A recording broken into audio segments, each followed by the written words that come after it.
kenapa dukun itu bisa menumbalkan manusia yang tidak bersalah sama sekali? Itu konsepnya gimana? Misalnya kayak yang dukun waktu yang dukun ketangkep, ternyata di sekitaran rumahnya dia tuh banyak mayat-mayat hasil dia dukun gitu. Jadi gini, misalnya kamu ya, ada suatu layanan cek kodam. Cek kodamnya ini cek kodam yang beneran, bukan yang ecek-ecek. Ada yang cek kodam yang satu ini, kamu harus bayar supaya dicek kodamnya. Terus yang satu ini gratis. Dicek kodam yang bayar, kamu nggak punya hutang budi. Oh iya. Ya kan? Ha-ha.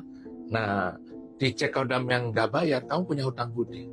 Orang-orang yang punya spiritual tinggi bisa menagih hutang budi itu menjadi sesuatu. Jadi jangan mau dicek spiritualnya itu kalau nggak bayar, jangan mau.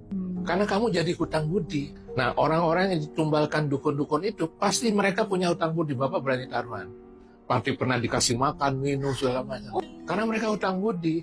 Kalau kamu nggak pernah hutang budi kepada seseorang, orang itu nggak bisa mencelakai kamu secara spiritual. Itu orang-orang itu pasti punya hutang budi sama si dukun.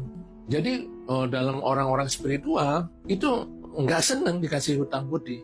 Kamu coba ngelihat kehidupan Bapak. Bapak seneng nggak kalau ada orang ngasih hutang budi ke Bapak? Nggak seneng Bapak. Bapak selalu lebih seneng yang bayar gitu loh. Apa-apa harus bayar, karena begitu bayar terputus sudah karmanya kita terhadap orang itu. Tapi ini ditolong, minta nasihat, minta apa.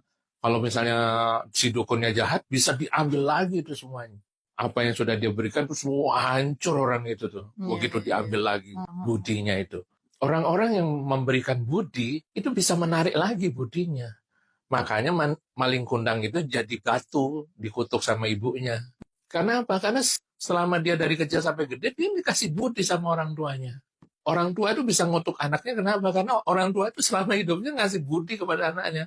Nah, tapi orang tua yang nggak pernah biayain, nggak pernah apa, nggak pernah apa. Ya itu nggak ini. Sedikit, tapi kalau ibu tetap. Karena ibu melahirkan tuh susah, anak berhutang budi sama ibunya karena melahirkan dia itu nggak akan lunas-lunas gitu.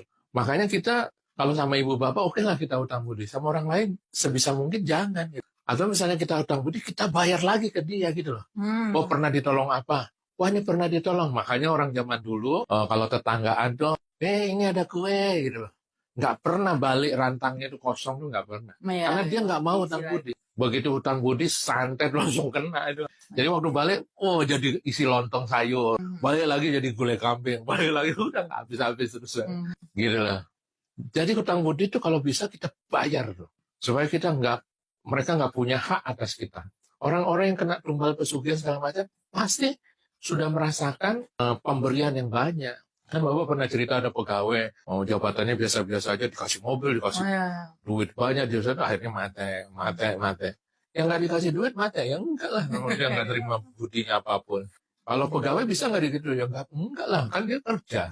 Jadi gajinya dapat berapa ya ditukar sama kerjanya dia. Jadi dalam hidup ini selalu tukar-menukar.